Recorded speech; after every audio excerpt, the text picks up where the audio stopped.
Buen día, hermanos, feliz sábado para todos. Como siempre, es un placer enorme estar en la casa del Señor, para poder abrir su palabra, reflexionar en ella y que podamos, a partir de este momento en el que vamos a pedir que Dios guíe cada palabra y cada pensamiento, entender que podemos a partir de este momento ser distintos de cómo llegamos hasta aquí. Por eso, antes de abrir la palabra de Dios, vamos a hacer una oración. Les pido que me acompañen, que cierren sus ojos, acompañándome a mí en la oración, y que luego abriremos la palabra del Señor. Oremos. Querido Padre que estás en los cielos, te damos infinitas gracias, Señor, porque nos has permitido llegar hasta aquí, porque nos has dado la vida y en ella, Señor, todo lo que necesitamos, pero por sobre todas las cosas, todo lo que necesitamos para conocerte y, Señor, alcanzar la idoneidad para el cielo. Señor, queremos pedirte la presencia de tu Espíritu Santo porque tú lo prometiste. Y no solo en mí, Señor, y en mis palabras para que sean las tuyas, sino en los corazones de todas las personas que escuchen este mensaje, para poder ser, Señor, un pueblo distinto, un pueblo que no se conforme con las formas del mundo, sino que se conforme a tu divina y santa voluntad. Todo lo hacemos agradecidos en esta hora, pidiéndote que no estés solo con nosotros, sino con aquellos que están desanimados y cansados, y aquellos que son enfermos, Señor, y están siendo, Señor, sacudidos por tu enemigo. Sabemos que nos queda poco tiempo, pero sabemos que tú estás con nosotros. Y si tú estás con nosotros, ¿quién, Señor, puede estar en contra? Por eso, Señor, con paz en nuestro corazón, rogándote tu Espíritu Santo, te damos gracias y te pedimos que continúes con nosotros para tu gloria y tu honra, en el nombre de Jesucristo, nuestro Salvador. Amén. Muy bien, hermanos. Se me ocurrió cuando me preguntaron si podía venir a charlar con ustedes, se me ocurrió pensar este tema que en realidad venimos pensando desde hace mucho los psicólogos cristianos, sobre todo los psicólogos cristianos, acerca de la autoestima. Tal vez ustedes podrán decir, autoestima, otra vez ese tema, pero es necesario que lo volvamos a pensar por algo que estamos advirtiendo en la sociedad y que de alguna manera nos hace daño al no entender muy bien de qué estamos hablando. Por eso me pareció muy importante poder pensar con ustedes. Este es un espacio donde le acabamos de pedir al Señor que se manifieste en mi boca, pero también en el corazón de ustedes, para que de alguna manera marquemos una diferencia, porque esto es el pueblo de Dios, un pueblo diferente. Por eso, hermanos queridos, y en el nombre del Señor, tengo que decirles que desde que empezamos a hablar de este tema, de la autoestima en el mundo, más o menos hace 40 años aproximadamente que se empezó a utilizar este término. Y digo, se empezó a utilizar este término porque en general, para la psicología tradicional de siglos anteriores, el término era autoconcepto. Cuando llegaba un paciente al consultorio, una de las cosas que uno hacía era medir el autoconcepto de esa persona. O sea, qué concepto tiene esa persona de sí misma. ¿Qué conceptos tiene? Si se siente conforme consigo misma, si logró las cosas que quería lograr, si se maneja en la vida con fortaleza psíquica. Todos estos términos psicológicos se los medía en las primeras sesiones, y es más, por ahí hay un cuestionario que ya no se usa, que se llama así, cuestionario de autoconcepto, que se le hacía preguntas, es un cuestionario ya con preguntas de si te sientes bien contigo mismo, si has alcanzado los logros que creías para esta edad, bueno, en fin, una cantidad de preguntas. Y uno evaluaba si esa persona tenía lo que hoy llamaríamos una correcta autoestima. Pero ese término se dejó usar autoconcepto y se empezó a utilizar autoestima como esa estima propia, ese amor a mí mismo que hace que yo me sienta bien. ¿Por qué? Porque la base de cualquier vida humana es lograr la felicidad. Lo que quiere el ser humano es ser feliz. Si encontrás un ser humano por la calle que le pregunta, ¿vos qué querés en la vida? Y yo quiero ser triste, yo quiero ser infeliz, yo quiero estar mal, uno podría decir, esta persona no está muy bien. Porque en general, lo que tenemos que ambicionar todos, ambicionar entre comillas, es ser felices. Porque fuimos creados para ser felices, hay una inercia en nosotros, hay una energía, un empuje adentro nuestro que nos lleva a buscar permanentemente ser felices. Y la primera cosa que entiende mi mente que tiene que ser para ser feliz es justamente ser feliz en principio. Lo primero, con uno mismo, conmigo. Ser feliz conmigo. Para eso, todo ser humano necesita de alguna manera tener la autoestima, dicen todos, equilibrada. Pero ¿qué empezamos a notar? Los psicólogos, todos los que trabajamos en salud, pero sobre todo los que trabajamos en salud mental. Que los seres humanos cada vez tenían la autoestima más baja. Que la sociedad a nivel mundial cada vez alcanza objetivos mayores, cada vez es más la población que estudia, que alcanza sus objetivos, cada vez hay más población que logra formar familias, salir del estrato social de donde se crió para elevarse a otro estrato social y sin embargo las personas se deprimen, sufren ansiedad y por supuesto todo esto es la base del estrés y por supuesto hay una tasa altísima de dos cosas que marcan que la autoestima a nivel mundial es muy baja.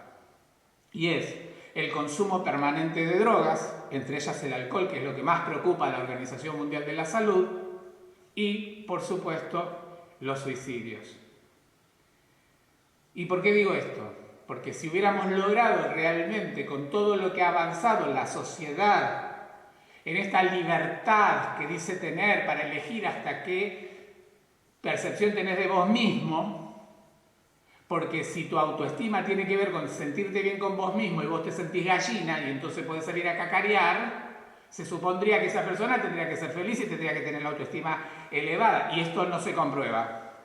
Todo el mundo está hablando de lo importante que es vivir lo que uno se siente, o sea que si vos te sentís, naciste varón, pero te sentís mujer, seas mujer. Y resulta que estas personas cuando llegan a eso, a esa libertad, que ahora las leyes del LGBT y un montón de cuestiones así están abordando y atrapando el mundo, se supondría que la gente que se sintió siempre rechazada tendría que vivir mejor, encontramos una alta tasa de suicidio en estas personas. Y entonces la pregunta es, ¿qué pasa con la autoestima? ¿Es la autoestima, así como la nombramos, una palabra cristiana? Los cristianos deberíamos hablar de autoestima. Los cristianos tenemos autoestima, estima propia. Vamos a ver que hay una diferencia muy grande entre lo que aporta las ciencias, la ciencia a nivel de todas las neurociencias con respecto a este tema, cómo es y lo importante que es que te quieras a vos mismo para que logres la felicidad, y lo que dice la palabra del Señor. Porque el discurso desde algunas áreas de la sociedad, pero también el discurso de nosotros mismos, porque muchas veces caemos en lo mismo que criticamos. Quiero repetir esta frase, muchas veces caemos en lo mismo que criticamos. La mayoría de las veces terminamos aportando ayuda a ideas que son contrarias a lo que se espera del pueblo de Dios. Y entonces por ahí basta abrir las redes sociales, en Instagram o en Facebook y encontrarme aún a mí mismo, reproducir frasecitas donde el peso de la felicidad está puesto en conseguir que vos seas vos mismo, cuando en realidad sabemos que si yo fuera yo mismo, desprovisto de cualquier situación espiritual, no lograría más que ser alguien que vaya en contra del proyecto de Dios y por lo tanto allí no hay felicidad correcta. Y entonces Y entonces, Daniel, ¿qué pasa con esto? Me pregunté yo mismo. Es importante decir que la mayoría de los libros más vendidos, los bestsellers más importantes que se han vendido en los últimos 20 años han sido sobre autoestima, ¿sí? Y sobre autoayuda, porque la autoayuda tiene que ver con la autoestima. La verdad es que todo libro que vos, cómo hacer para que vos adelgaces en 4 horas 4 kilos, cómo tienes, ¿no? qué hacer para dejarte de comer las uñas, qué hacer para ser querido por el grupo de amigos, qué hacer para que, ¿no? Bueno, cantidades y cantidades de libros y de páginas impresas donde lo más importante es que vos compres un libro donde te van a dar la receta que no existe, porque quiero decirles que receta y recetario hay para la cocina y para la medicina, para la psicología y las cuestiones mentales no puede haber. Y no puede haber un recetario con una receta, porque cada uno de ustedes, yo, todos, somos distintos. Entonces yo no podría sacar un recetario y escribir, tómese, ¿no? 4 gramos de autoestima cada mañana. Yo no podría hacer eso, porque primero que no sabría cuánto es 4 gramos de autoestima, y segundo que a lo mejor si pudiéramos medir la autoestima, lo que necesita Daniel no es lo mismo que lo que necesita un hermano o una hermana, porque venimos con historias diferentes. Y la autoestima, queridos hermanos y amigos, se forma en los primeros días de nacimiento. Allí comienza el gran proceso. No es lo mismo ser el primer hijo que el segundo que el tercero. No es lo mismo si hubo dinero en la casa que si no lo hubo. Si hubo tiempo, porque estaba todo bien cuando naciste, para que se te dijera lo importante que eras. Ahí empieza tu autoestima. Cuando los padres le dicen al bebé lo importante que era, o si hubo un problema familiar que hizo que no se te pudiera dar mucha importancia. Entonces no puede haber una receta, porque cada vida, cada persona de ustedes y yo somos seres únicos e irrepetibles, gracias a Dios.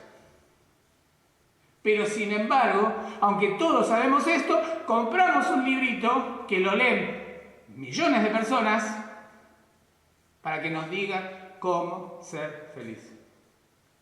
Y es más, le creemos más a un librito de cómo ser feliz y levantar tu autoestima o lograr autoayudarte para conseguir logros y entonces elevar tu autoestima, le creemos más a un librito casi sin fundamento que a la palabra de Dios, que obtiene la clave para que equilibres tu autoestima hasta que el Señor venga en las nubes de los cielos.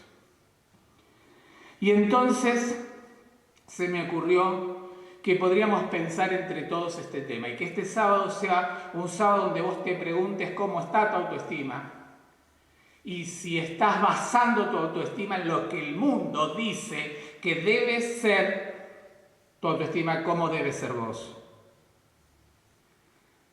Está tan mal la autoestima de la gente, de todos nosotros, que para sentirnos bien tenemos que hacer lo que hacen la mayoría. Ay de nosotros, hermanos. Ay de nosotros, hermanos, y para sentirnos conformes con nosotros mismos tenemos que hacer lo que dice la mayoría, y no me refiero a cuestiones políticas, obviamente. Pero se me ocurrió buscar en la palabra de Dios donde poder hacer pie y pensar cómo valorarme a mí mismo, ¿sí? A partir de la palabra de Dios. ¿Qué dice la palabra de Dios? ¿Qué ejemplos tengo de todo esto? Porque si yo aquí los tuviera a ustedes y les pudiera preguntar qué piensan ustedes, todos me darían una lista de versículos donde cada uno dice ser importante para Dios, ser importante porque Cristo vino y murió por ti, ser importante, pero la verdad es que los consultorios están llenos de cristianos porque también el problema de sentirse mal consigo mismo también está en el pueblo de Dios. Por eso el pueblo de Dios también lee libros de autoestima. Entonces, más allá de una frase o de un versículo que recorto, pero que no vivo, es necesario pensar este tema para ver si logramos entre todos, o en tu vida particular, tomar algún tipo de decisión. Y allí me encontré, busqué a alguien que tendría que tener la autoestima elevada. Porque yo dije, a ver, ¿quién puede ser una persona de la palabra de Dios, que esté escrita su historia, esta persona en la palabra de Dios, que tendría que tener la autoestima, pero allá arriba? Y dije, claro que sí, Daniel, el rey Saúl. Y entonces los invito a abrir sus Biblias en Primera de Samuel, capítulo 18. Y me llamó la atención, porque Saúl, que según la señora White, en sus libros habla de un rey, es el primer rey en Israel, pedido por el pueblo, de hermoso talante, muy rey él, muy rey. Hermoso talante, más grande, más alto que la media de los hombres de ese momento, de hermoso semblante, y bueno, todo el mundo lo admiraba porque había ganado muchas batallas para el pueblo de Dios y gloria del Señor. Y entonces me encontré con este capítulo donde yo dije, esta persona tiene que tener la autoestima muy elevada, es hijo de Dios, pero algo pasó, porque allí en Primera de Samuel capítulo 18, el versículo 6 dice: aconteció que cuando volvían ellos, cuando David volvió de matar al filisteo, ¿se acuerdan la historia? Salieron las mujeres de todas las ciudades de Israel cantando y danzando para recibir al rey Saúl, con panderos, con cánticos de alegría y con instrumentos de música. Y cantaban las mujeres y danzaban y decían: Saúl hirió a sus 1000 y David a sus 10.000. Y se enojó Saúl con gran manera y le desagradó este dicho. Y dijo: a David dieron 10.000 y a mí 1.000. No le falta más que mi reino. Y desde aquel día Saúl no miró con buenos ojos a David, dice el versículo 9 de Primera de Samuel capítulo 18. Entonces, ¿qué le pasó a Saúl? ¿Qué le pasó a Saúl que de repente era el rey, se sentía poderoso, venía ganando batallas, Dios estaba con él, era el ungido de Jehová, y una de las personas del pueblo de Israel, un muchachito, un jovencito, flaquito, rubiecito, gana porque mata a un filisteo enorme, ¿sí? Y entonces las mujeres dicen: Saúl venció a 1.000, pero David a 10.000. Y esto enfureció al rey Saúl. Esto muestra que yo puedo creer que tengo mi autoestima elevada, pero si tengo mala base, en cuanto me tocan en el orgullo, se me cae la autoestima. Esto demuestra que Saúl era un rey que se la creía, pero que no creía. Porque si él hubiera estado cimentado en la roca verdadera, él hubiera dicho: pero qué bien, uno de mis soldados ganó para el pueblo de Dios y para gloria de Dios, para todos nosotros. Él se hubiera nucleado, él se hubiera unido al placer que sentía el pueblo y que sentía David por haber vencido en el nombre de Dios, porque David no venció por sí mismo. La verdad es que las mujeres decían: Saúl venció a 1.000 y David venció a 10.000, pero en realidad el que había vencido era Dios. Porque nadie puede matar a un gigante con una piedra. No importa lo que cantaban por ahí, pensá en tu vida. No importa lo que digan por ahí, pensá en tu vida. Si vos estás cimentado en algo firme, sabiendo que todo es de Dios y para su gloria, tu vida y la de los demás, nada puede tocar tu orgullo, porque no tenés, o tenés poco, o lo tenés escondido en el Señor. Pero a Saúl no le pasó eso. A Saúl enseguida todo su reinado se le vino encima porque unas mujeres cantaban que David había hecho mejor las cosas que él. Aparentemente, porque ni siquiera lo que cantaban las mujeres era cierto. Lo que cantaban las mujeres en realidad dejaba de lado que David había vencido por la gloria de Dios, para gloria de Dios y por la gracia de Dios, por la fuerza y el poder de Dios. David no había vencido por sí mismo, pero él prefirió escuchar a las mujeres porque su orgullo estaba basado en el aplauso de la gente y no tenía una verdadera autoestima basada en la alegría de saber que estaba haciendo lo que Dios quería, que era ser rey en ese momento. Y entonces digo, bueno, qué importante, ¿no? Porque uno puede parecer que tenés una autoestima bárbara, pero si no estás cimentado en Dios, en cuanto te toquen el orgullo, se te cae. Y entonces ahí podríamos entender por qué tenemos tantas personas en el mundo. Pero convengamos que dentro del pueblo de Dios también, con envidia, con celos, con ira porque el otro alcanza. ¿Por qué tantos miramos el auto que cambió el de al lado y tal vez no miramos lo que el Señor nos dio? Si estuviéramos cimentados realmente en la roca y no nuestra casa en la arena, sería muy difícil no alegrarse con la alegría del otro. Cuando lo que hace el otro o lo que logra el otro toca mi orgullo, tenés autoestima, pero estás mal cimentada. En el mundo te van a decir en esos libros que yo te vengo diciendo que no importa, vos seguís luchando y si el otro se compró un auto más grande que el tuyo, vos seguís luchando y comprate uno más grande aún que el de él. Y así, porque en el mundo Satanás te indica que para que vos seas feliz y tengas la autoestima equilibrada, subas por encima del que subió arriba tuyo. Y subas y no mires, y entonces tenemos gente que vos decís, pero qué bien, porque Satanás mezcla verdad con mentira, mezcla lo bueno con lo malo, y vos vas a tener gente que va al gimnasio, ¿no? Y se mata para lograr una buena salud física y un buen cuerpo, para lucirse, pero no sabe quién está corriendo en la cinta de al lado, ni le importa su vida. Y ahí tenemos basada la autoestima, en sé tú. Y todas las campañas en libros y en televisión y en radio de tú tienes poder, tú puedes, que muchos se ríen con esto, ¿no?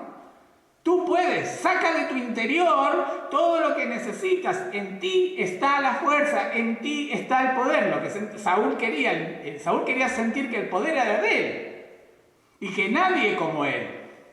Y entonces entró a perseguir a David hasta a quererlo matar, porque él se sintió tocado en su orgullo, porque su autoestima no estaba en el lugar correcto. Pero en el mismo capítulo, queridos hermanos y amigos, al comienzo del capítulo 18 de Primera de Samuel, vamos a encontrar un relato totalmente distinto. Dice Primera de Samuel, capítulo 18, versículo 1 en adelante, dice: y aconteció que cuando él hubo acabado de hablar con Saúl, David, el alma de Jonathan, el hijo de Saúl, el alma de Jonathan quedó ligada con la de David. El hijo de Saúl, Jonathan, cuando lo escuchó hablar a David, quedó ligado a David. Lo empezó a querer muchísimo. Y lo amó Jonathan como a sí mismo. Maravilloso. Y dice el versículo 3, e hicieron un pacto Jonathan y David, a partir de ahí, de conocerse. Eran dos jóvenes, porque él le amaba como a sí mismo. Y como le amaba, dice el versículo 4, Jonathan se quitó el manto que llevaba, se lo dio a David y otras ropas suyas, hasta su espada, su arco y su talabarte. Qué diferencia, ¿no? Con el Padre. Él quiso al otro como a sí mismo. Y él, que tenía que ser el que seguía la línea sucesoria de este reinado, era que cuando Saúl muriera, ascendiera al trono Jonathan. Él, que era el príncipe, que iba a ascender al trono, es capaz de sacarse todo lo que tenía y dárselo a su amigo porque lo amaba como a sí mismo. No tuvo envidia ni se sintió tocado porque David estaba peleando y porque todas las mujeres... No tuvo la misma envidia que tuvo, ni se sintió tocado en su orgullo como su padre. Y aunque él era el que tenía que ascender al trono, era capaz de sacarse su lugar porque amaba a David. Sin embargo, el padre, en vez de regocijarse con David por lo que había logrado David, para él solo sintió envidia. Qué importante, ¿no? Porque allí en Romanos, capítulo 12, versículos 2 y 3, pero sobre todo el 3, porque si no se nos va el tiempo, nos da la clave el Señor. Allí Pablo nos dice lo importante de tener la autoestima equilibrada.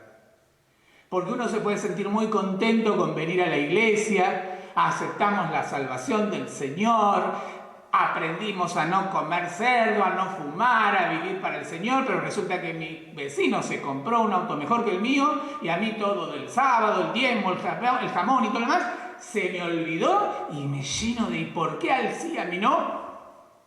Y de eso estamos llenos. Y esta indica que mientras todo está bien, qué fácil es tener la autoestima equilibrada. Pero en cuanto si algo te molesta tanto, es porque fuiste tocado en tu orgullo. Y si eso te hizo cambiar emocionalmente, es que tu autoestima estaba, pero tenía mala base. Porque dice el versículo 3 de Romanos 12, digo pues por la gracia que me es dada a cada cual que está entre vosotros que no tenga más alto concepto de sí mismo que el que debe tener. ¿Cuál es el concepto que debes tener de vos? Sino que piense de sí con cordura, conforme a la medida de fe que Dios repartió a cada uno.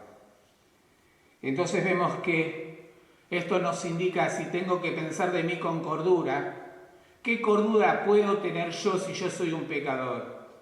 La necesidad de que el Espíritu Santo escudriñe, como decía David, escudriñame con hisopo, ¿no? Que cargue adentro de mi corazón, me muestre a través del dolor que a veces provoca reconocer que soy un envidioso, reconocer que tengo celos, reconocer que mi autoestima a lo mejor está puesta en lo que dice la gente y no en lo que espera el Señor de mí. Pero tengo que ir a buscar a quien puede mostrarme y entonces hallar cordura. Porque ¿cómo voy a pretender que mi mente piense cuerdamente, sea cuerda, sea sana mi mente si soy un pecador? ¿Cómo voy a juzgar mis actos y mis sentimientos y mis emociones si yo estoy atravesado con el pecado? Y entonces necesito la presencia del Espíritu Santo y créanme, hermanos, por experiencia se los digo, pero ustedes lo pueden comprobar. Salgan de aquí con la intención de probarse a sí mismos, ayunen, oren y permitan que el Espíritu Santo les muestre eso que no está bien en tu autoestima, porque no está cimentado en que eres un hijo de Dios, sino en lo que consigues y en lo que has logrado en esta vida. Y todo eso quedará cuando Cristo venga. Por lo tanto, hermanos, hay que de alguna manera adiestrar nuestra mente. Pero no es simplemente para irnos de un extremo al otro. O me siento que soy el mejor, o pobre de mí, todo me pasa a mí, yo soy una basura. Tampoco eso. Para pensar con cordura y equilibrio, necesito del Espíritu Santo. Porque les voy a contar algo que le pasó, que está en la Biblia, está en la palabra de Dios, que es el manual de psicología más importante, siempre les digo. Allí tenemos una parte muy interesante que muestra una cuestión mental muy importante. Está en San Lucas. En San Lucas el Señor cuenta una parábola. Si es parábola no es un hecho real, por eso son personajes. Aquí sí son personajes, no personas. No es la historia de una persona, sino son personajes. Cuenta una parábola, dice parábola del fariseo y el publicano, en Lucas 18, versículos 19 en adelante. Ustedes la conocen. Aquel publicano, aquel fariseo que entra al templo, ¿no? con sus ropas elegantes. Todo parecía muy bendecido por el Señor, porque si tenía ropas elegantes es que tenía dinero. Y todos de nuestro Padre eran que nosotros recortamos versículos y no, Dios tiene plata y si yo tengo plata es que Dios me bendiga. No tiene nada que ver, pero lo vemos así. Y allí estaba orando, cerquita de él, un publicano, lleno de pecados. ¿No? Y es interesante porque ahí en Lucas 18, 10 y 11 dice, 2 hombres subieron al templo a orar. Uno era fariseo y el otro publicano. El fariseo, puesto en pie, oraba consigo mismo. ¿Con quién oraba? Con él mismo. Él estaba autoalimentando su autoestima. No hablaba con Dios, ni hablaba con otro. Hablaba con sí mismo. ¿Y qué decía él de sí mismo? Por eso, ¿cómo vas a pensar con cordura si pensás sin dejar que Dios entre en tu mente? Solo pensás vos con vos. Solo hablas vos con vos. No vas a la palabra de Dios ni haces todos los actos necesarios para que el Espíritu Santo te muestre en un espejo quién eres. Y él hablaba consigo mismo de esta manera. Dios, te doy gracias porque no soy. Dice la palabra de Dios, no soy como los otros hombres, ladrones, injustos, adúlteros, ni como este publicano. Ayuno 2 veces por semana, da 10, bueno, todo lo que hace. En cambio dice, más el publicano en el versículo 13, estando lejos, no quería ni alzar los ojos al cielo, sino que se golpeaba el pecho, diciendo, Dios, sé propicio a mi pecador. Dice el Señor que bajó el publicano, bajó justificado, bajó perdonado, y el fariseo no. Salió del templo, uno perdonó y el otro no. Y a mí me llamó la atención, porque allí lo que aparece claramente es una cuestión psicológica que quiero compartir con ustedes. Y es que la mente que no tiene cordura no es muy cuerda. Esta mente cuerda que tenemos nosotros está absolutamente loca. Así que imagínate, de ahí para abajo, para arriba no queda nadie. No puedo ser yo la medida de las cosas. Porque la mente del fariseo es la misma que la de todos nosotros. No les estoy diciendo fariseos a ustedes, porque me lo estaría diciendo yo. Pero este es así. El fariseo entró en el templo, no vio a Dios, o sea, no escuchó la voz de Dios, no vio allí a Dios, porque dice, oraba consigo mismo, no dice, entró al templo y se encontró con el Señor y se puso a hablar con el Señor. No es eso. Dice, oraba consigo mismo, ¿no? Diciendo, gracias. ¿Está bien agradecer por lo que tenés? Por supuesto. ¿Estoy diciendo yo que está mal que tengas una casa, un auto, un hijo? No, estoy diciendo cuando eso ocupa el lugar de tu verdadera autoestima y se te cae el mundo. A él no se le había caído. Y entonces esto muestra una ley psicológica muy importante, que es que cuando vos te sentís muy bien, la mente busca espejos, busca dónde reflejarse, ¿no? Para halagarse a sí misma, para alabarse a sí misma, porque el peor peligro de tener un Dios ajeno delante del Dios supremo es el yo. El yo le encanta ser Dios. Y Satanás lo sabe. Y entonces vas a tener ahí al fariseo que buscó, pero a ver, estaré bien yo conmigo, me habré vestido bien para venir al templo. A ver, ¿qué encuentro? A ver, Dios no está aquí, pero bueno. No lo encontró a Dios en el templo, encontró a un publicano a unos metros y dijo, sí, estoy bien. Ahora que mi mente ve en ese espejo, me veo en el otro, que pobre, mirá, está ahí golpeándose el pecho. ¡Qué inútil! Se golpeó el pecho porque seguramente ha pecado mucho.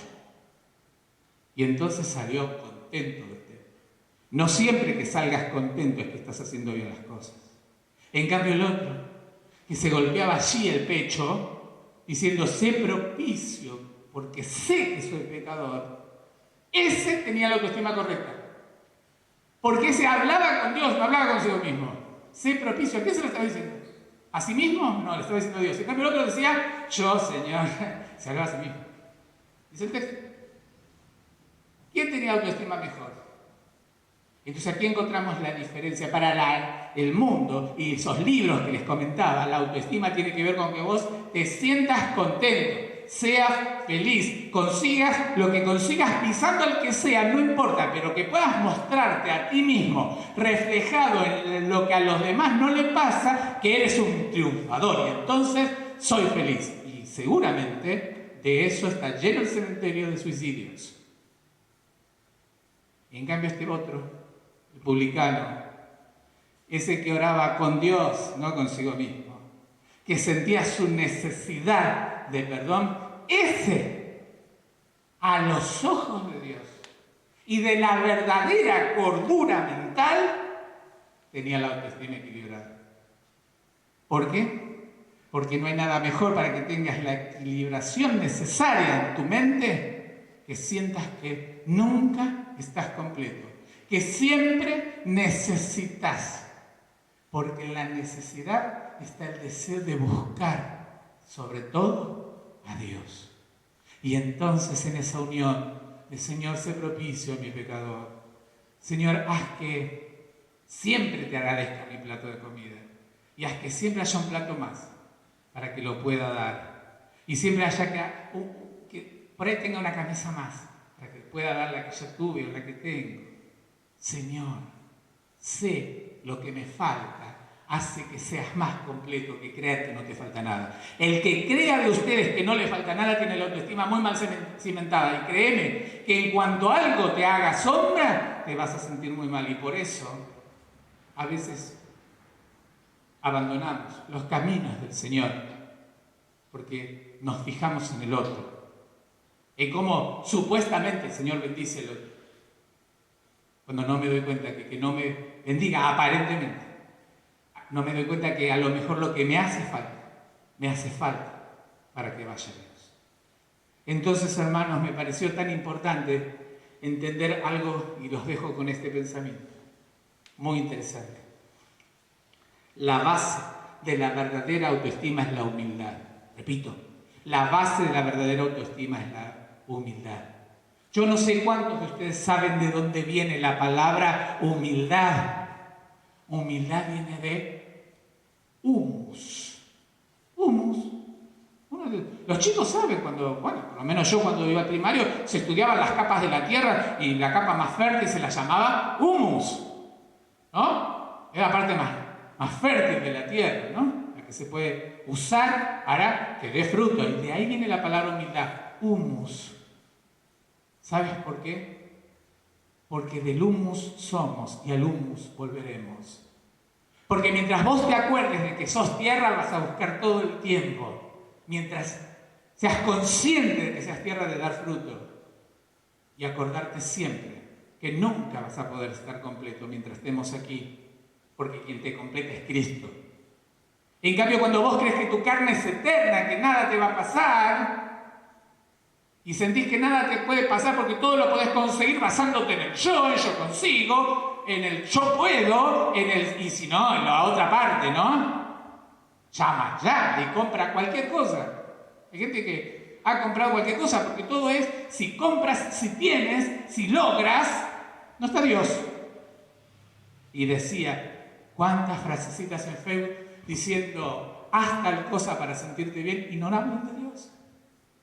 Compra tal cosa y vas a ver lo que es, y no está Dios. Pero no solo no está Dios, no está el otro. Solo estoy yo. Satanás quiere que bases tu autoestima en el yo puedo, en el yo tengo, y el de al lado el bueno. Pobre publicano. Pobre publicano. Mientras que el verdadero Hijo de Dios, la persona que realmente tiene la autoestima equilibrada, es la que se siente humus, siente humildad en su corazón. Ese que es capaz de dar mucho más, porque no da lo que le sobra, que aquel que da lo que sobra porque hay que dar. Hermanos y amigos queridos, tal vez lo que tenga para decirles en esta mañana es que la verdadera autoestima tiene que ver con algo contrario a lo que opinan los científicos y el mundo, y es lo que dice el Señor en su palabra, y es: niégate a ti mismo, alza tu cruz y sígueme, pero que realmente sea con la alegría de saber que lo que me falta Es mucho mejor que me falte y no que lo crea que lo tengo todo, porque tal vez cuando lo tenga todo, no tenga nada. Hermanos, que todo lo que tenga que tener en mi vida sea de Cristo. Que todo lo que me pase en mi vida sea por Cristo y para su gloria. No importa lo que nos pase de aquí en más, seguramente vendrán cosas terribles. Porque el fin, la segunda venida de Cristo está cerca. Pero si en tanto y en cuanto yo comprenda que el verdadero valor de mi vida, mi verdadera estima a mí mismo, es amarás a tu prójimo como a ti mismo como punto de partida, no de llegada. Que amar a mi prójimo como a mí mismo es para amar al otro, no para amarme a mí. Entonces habré entendido el Evangelio y no habrá sido en vano realmente haber pasado por esta tierra creyendo en el Dios que creemos. Hermanos, los dejo aquí con estas palabras. Para pensar, tenemos mucho sobre este tema. Me encantaría seguir hablando de esto. Millones, bueno, miles no, pero cientos de textos en la palabra de Dios acerca de quererse a sí mismo, de valorarse porque Cristo murió por ti. Pero yo quería enfocar otro lado de la cuestión y es, si quieres sentirte rico, verdaderamente sé pobre.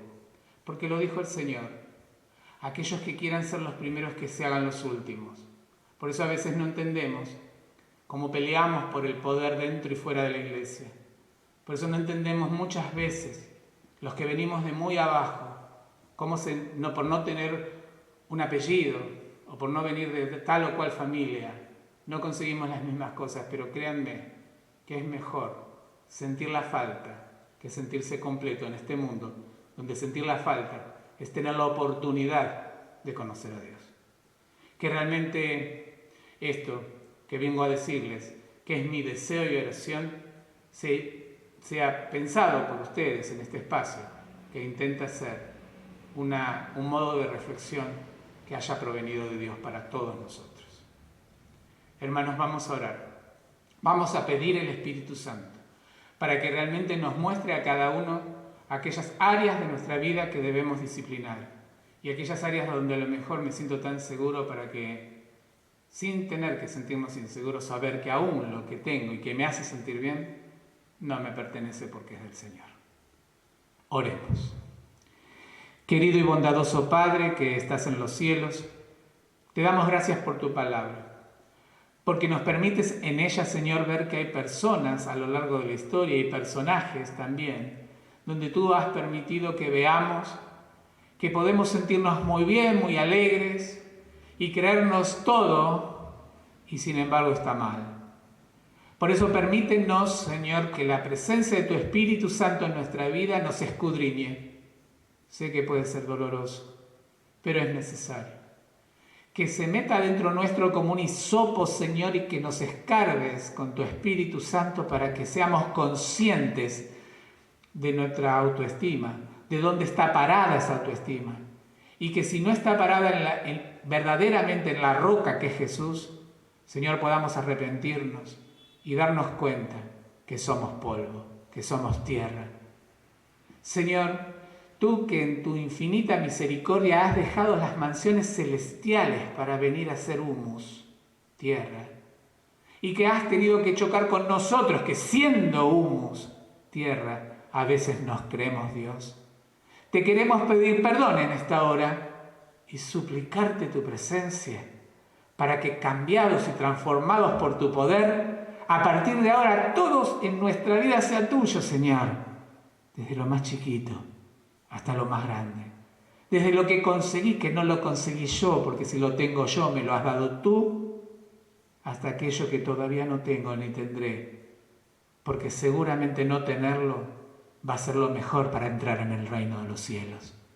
Por eso, Señor, nos despedimos de tu palabra en este momento, pero no de ti. Permanece con nosotros. Repetimos este clamor que tanto necesitamos, que el Espíritu Santo nos escudriñe y nos muestre como espejos para poder, Señor, reflejarte a ti. Te lo pido, Señor, agradecidos porque me has permitido llegar con vida a este momento para abrir tu palabra y compartirla con mis hermanos.